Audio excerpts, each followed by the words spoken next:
Assalamualaikum warahmatullahi wabarakatuh. Waalaikumsalam warahmatullahi wabarakatuh. Perkenalkan, nama saya Muhammad Zakaria. Izin mempresentasikan terkait proposal tugas akhir yang berjudul Analisis Beban Pencemar Logam Berat Tembaga CU dan Seng ZN pada IPA Bojong Soang Kabupaten Bandung. Yang terhormat, kepada Bapak Iwan Juwana selaku dosen mata kuliah, dan yang terhormat kepada asisten dosen yaitu Teh Zulfa Amala beserta asisten lainnya dan rekan-rekan sekalian. Untuk yang pertama, di sini ada identitas diri saya sendiri, yaitu nama, NRP, program studi, nomor telepon, dan email yang tertera. Selanjutnya, ada pun pembahasan yang akan dibahas di presentasi kali ini. Yang pertama itu ada uraian umum, yang kedua ada latar belakang, yang ketiga ada maksud dan tujuan, yang keempat ada ruang lingkup penelitian, yang kelima ada studi pustaka, dan yang terakhir ada metodologi penelitian. Untuk uraian umum, yang pertama yaitu ada subjek penelitian. Subjek dari perencanaan atau penelitian ini adalah menganalisis dan melakukan kajian tentang persebaran dan kandungan pencemaran logam berat yaitu tembaga CU dan Seng ZN pada IPA Bojong Soang Kabupaten Bandung. Yang kedua, periode penelitian ini akan dilakukan pada Juli 2024 sampai Desember 2024. Selanjutnya ada lokasi penelitian. Penelitian ini dilakukan di IPA Bojong Soang Kabupaten Bandung.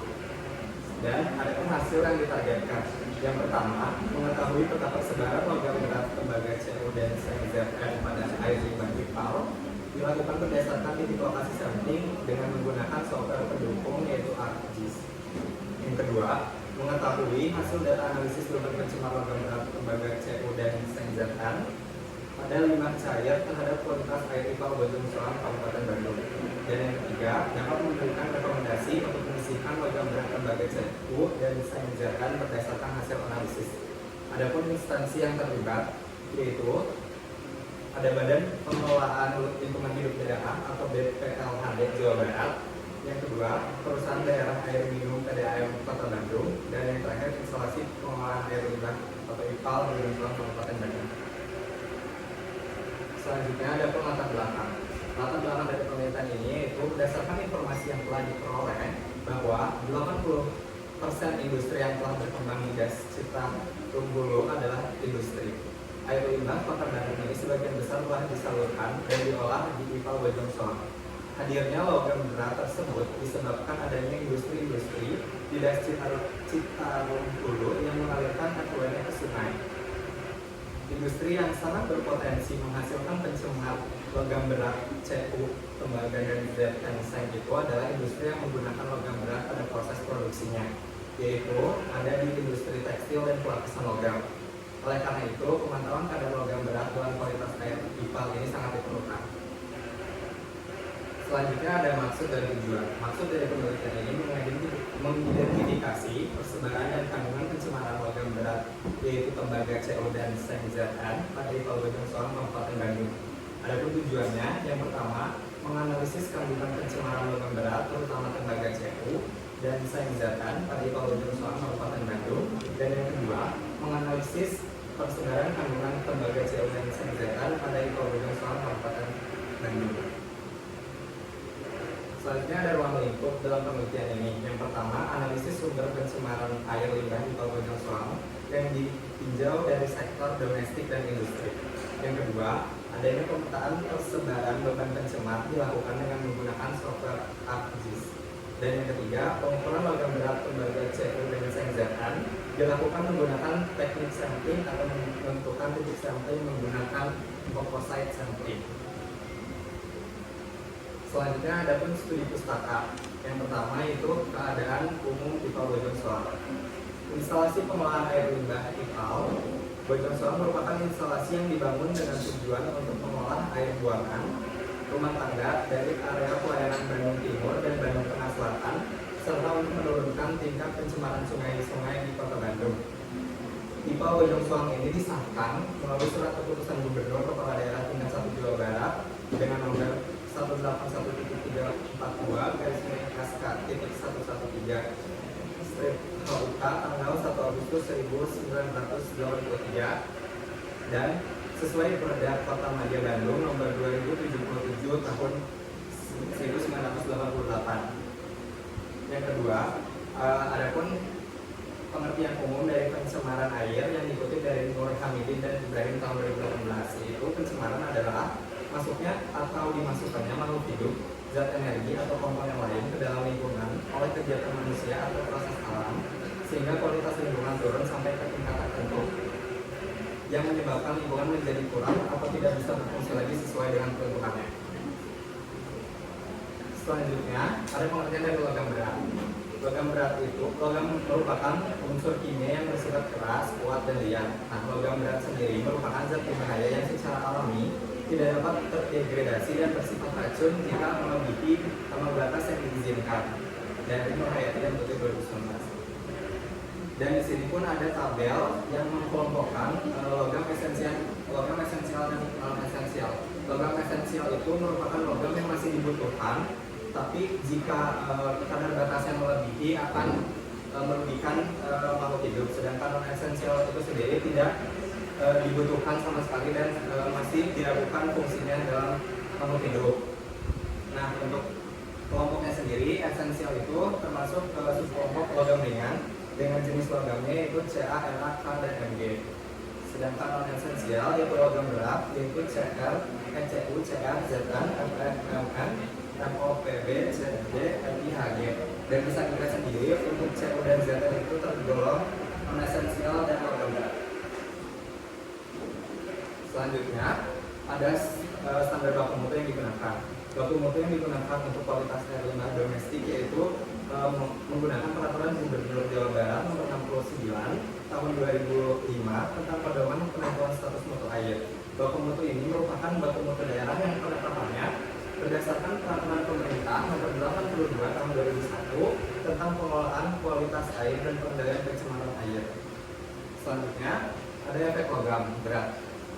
Adanya logam berat di perairan sangat berbahaya secara langsung terhadap kehidupan biota perairan. Yang selanjutnya mempengaruhi secara tidak langsung terhadap kesehatan manusia. Ini pun terkait karakteristik dari logam berat sendiri yang tidak bisa terdegradasi. Masuk ke metode penelitian.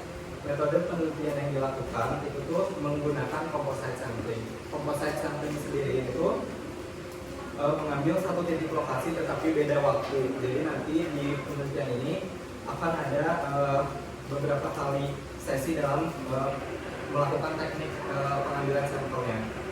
Dan yang diperoleh ada data primer dan data sekunder. Data primer sendiri diperoleh dengan cara mencatat hasil observasi dan dokumentasi.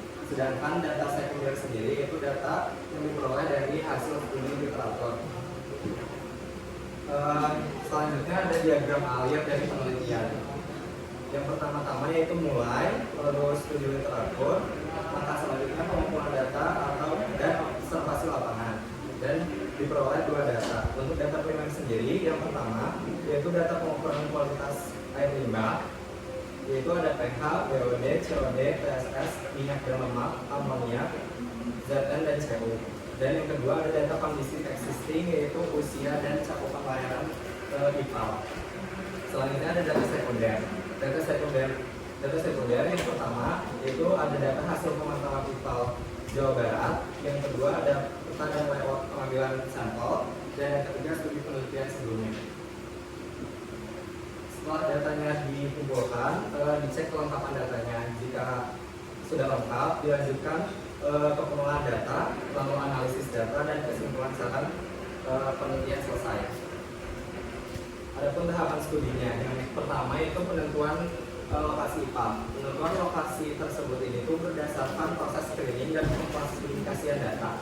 Proses screening dilakukan terhadap data sekunder yang diperoleh dari BPLHD Provinsi Jawa Barat mengenai kualitas air Sungai Citarum dan jumlah industri gas Citarum dari tahun 2019 sampai 2024. Lalu ada persiapan alat sampling.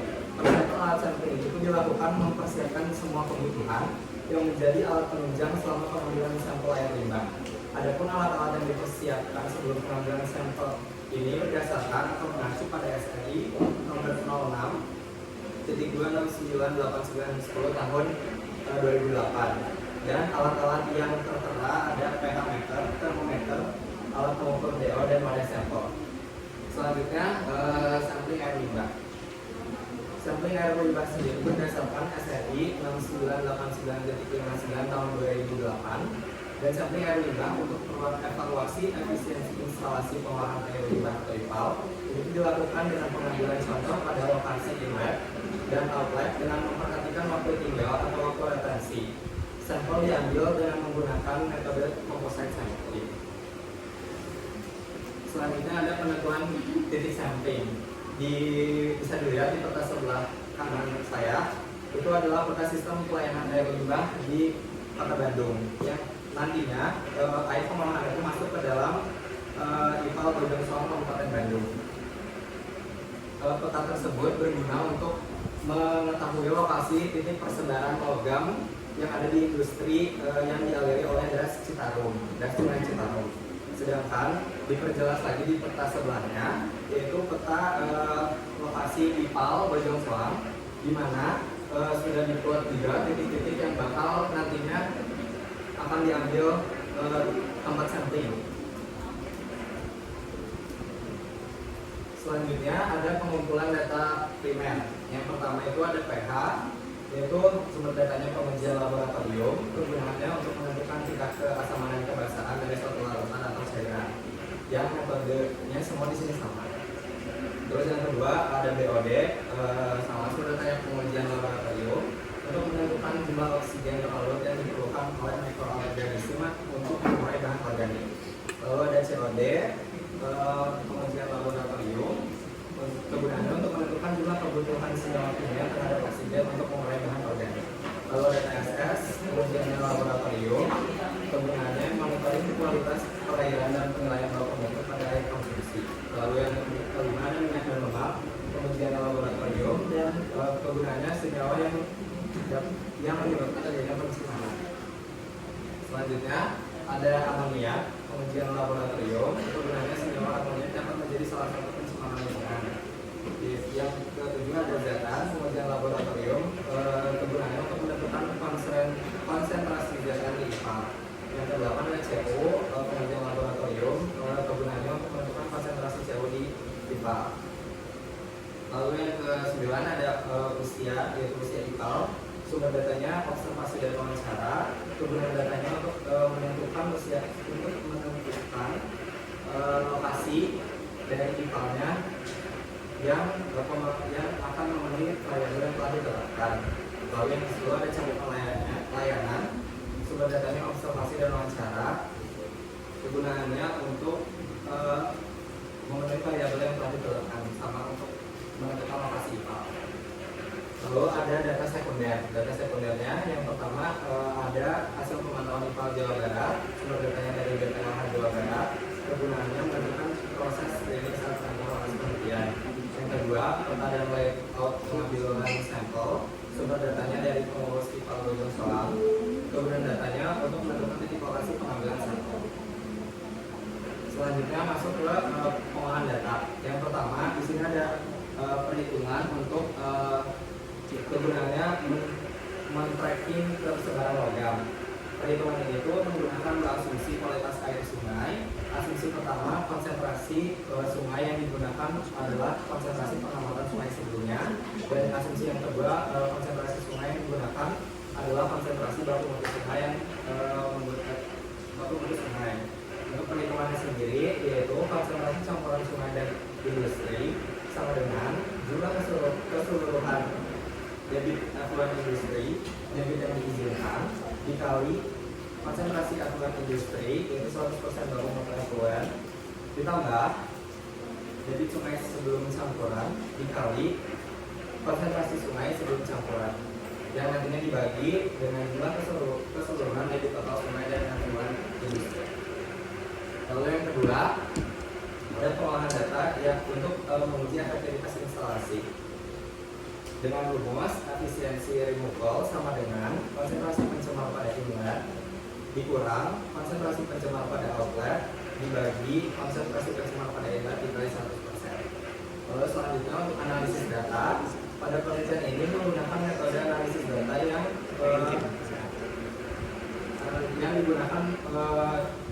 metode statistik berupa statistik deskriptif serta korelasi bivariat. Metode korelasi bivariat merupakan metode yang digunakan untuk mengetahui hubungan antara dua variabel. Korelasi dapat bersifat positif dan negatif. Untuk yang bersifat positif itu akan sama dengan, dan yang negatif itu akan berlawanan. Jadi jika data A itu tinggi, maka data B akan rendah. Begitupun sebaliknya. Lalu ada variabel penelitian. Penelitian kualitatif yang dilakukan dengan mengambil sampel air limbah IPAL dan menguji agar mengetahui besar kandungan logam berat Cu dan Zn pada air limbah IPAL bentang soram. Variabel utama yang digunakan yaitu Cu dan Zn, dan variabel pendukungnya yaitu pH, BOD, COD, TSS, amonia, minyak, dan lemak. Lalu selanjutnya ada persebaran konsentrasi logam berat Cu dan Zn. Mencari persebaran logam berat yang terdapat pada air limbah IPAL bentang soram bisa menggunakan software ArcGIS untuk membantu dalam pembuatan peta titik, zona, dan persebaran. Langkahnya yang pertama, tiap titik koordinat sampel yang hasil dari sampling dimasukkan ke dalam Microsoft Excel dan diubah menjadi format UTF, lalu disimpan pada Microsoft Excel dalam bentuk X dan Y, lalu diekspor ke ArcGIS agar dapat mengetahui titik logam berat sampel berdasarkan titik koordinat, dan kemudian hasil ditampilkan pada peta dan titik sampel ditandai dengan poin. Ini merupakan proyeksi dari peta sebaran untuk nantinya akan mengetahui sebaran logam Cu dan Zn yang ada di das Sungai Citarum. Selanjutnya ada tangan dari penelitian ini. Tangan penelitian ini itu untuk perizinan mulai dari bulan Juli, lalu ada pengajuan judul. Untuk tahap persiapannya dari bulan Juli minggu awal sampai bulan Juli minggu akhir. Lalu tahap penelitiannya dilakukan di bulan September awal dan beres di Oktober awal. Lalu ada tahap penyusunannya, yaitu dilakukan dari Agustus pertengahan sampai November pertengahan. Lalu ada tahap pengujiannya dilakukan pada bulan November akhir sampai Desember akhir. Ada pendaftar pustaka yang digunakan dalam penelitian ini sebagai berikut. Terima kasih. Jika ada pertanyaan, dipersilakan.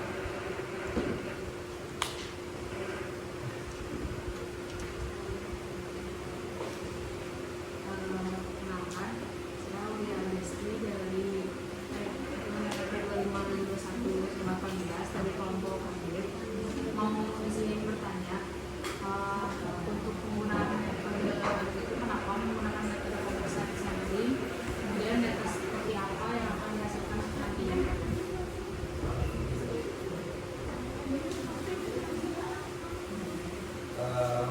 Kenapa menggunakan metode composite sampling? Kalau untuk composite sampling sendiri itu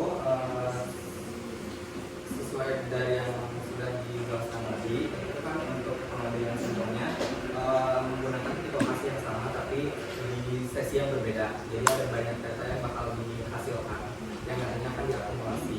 Nah, untuk penggunaan metode sendiri itu karena di sini kan debit itu belum ketahui. Jadi fluktuasi debit yang terjadi pada masing-masing IPAL formula itu ada. Jadi penggunaan metode ini itu cocok untuk digunakan pada saat sampling dengan kategori sebagai berikut.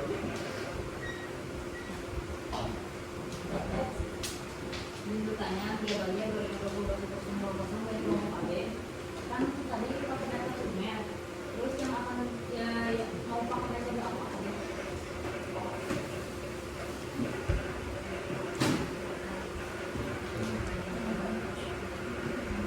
Untuk penggunaan metodenya sebenarnya beda-beda, dan juga ada sebagian yang disebutin. Kalau untuk pH itu sendiri itu menggunakan pH meter yang akan dilakukan langsung. Lalu ada BOD menggunakan titrasi iodometri, lalu COD ada spektrofotometri, TSS sama minyak berwarna itu gravimetri, amonia itu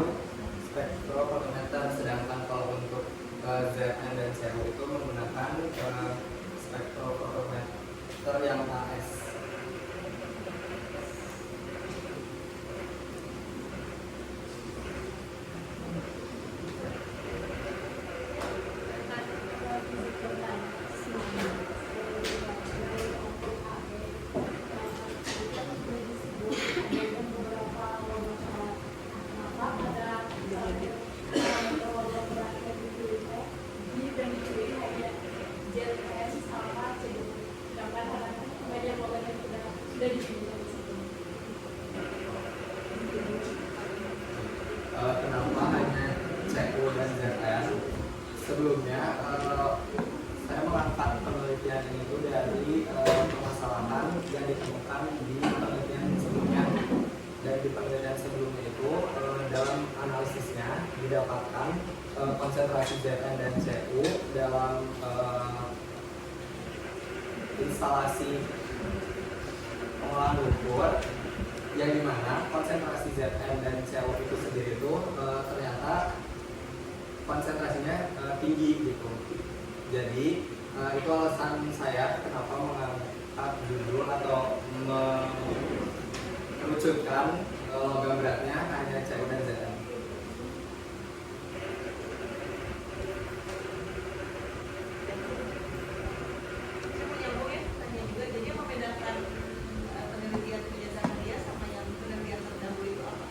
Atau untuk penelitian yang sebelumnya itu tuh hanya untuk menguji si kualitas limbahnya aja dan nggak ada sangkut pautnya dengan logam berat gitu. Jadi analisisnya tuh hanya analisis parameter yang umum ada di instalasi pengolahan air limbah. Ya, di hasil analisis dan saran. Ya. Nah, itu juga yang jadi bahan pertimbangan karena ternyata di pembahasan penelitian sebelumnya itu untuk si das Citarum itu tuh adanya industri yang membuang efluennya, terutama yang industri tekstil dan lapisan logam yang akhirnya tuh dari si das Citarum itu masuk juga ke pipa berjam sana.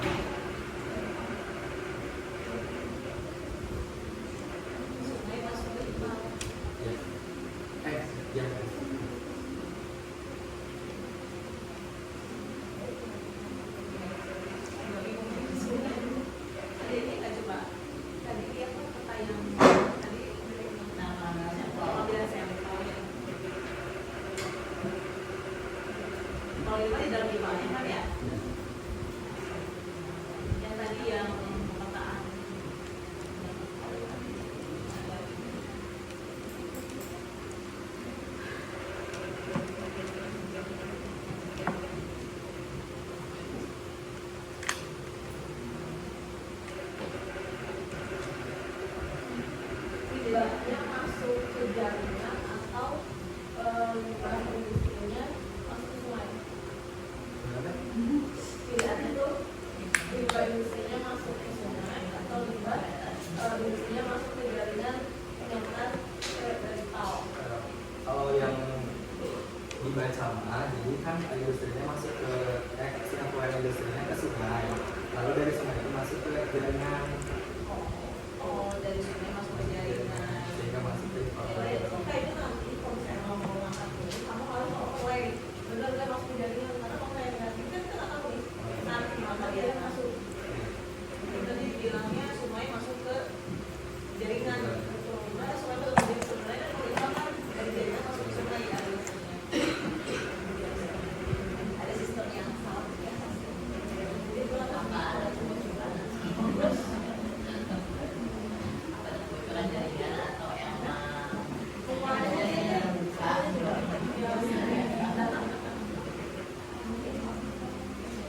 nah, tapi ini baiknya kamu juga menulis metode pengolahan SRI ini supaya jaringan kita mengikuti juga dengan pakai metron, pakai apa?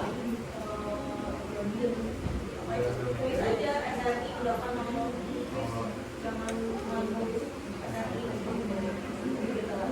Terus waktu itu juga tadi kamu kan pakai halaman.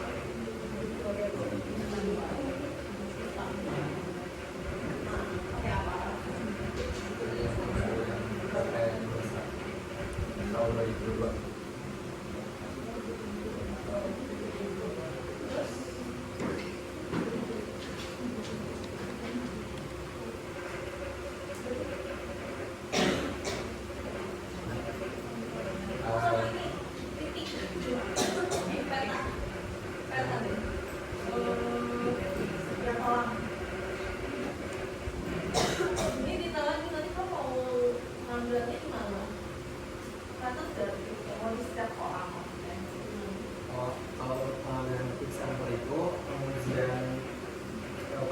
selesainya itu di setiap titik ini kan. Jadi kalau yang di gimana ya, kayak untuk titiknya itu di outlet sama inlet, cuman untuk yang beberapa itu yang adanya cell dan ZN gitu. Dari mana kita cari di sini? Ini yang ini kan yang bukan titik. Oh, itu doang. Itu doang. Maksudnya kita kayak mau apa ya, ngambil sampelnya di situ gitu. Yang mau Ya, tiap kelas. ya. Jadi itu kan ada beberapa tiga. Ini kan ada beberapa nomor. Berarti ada 6.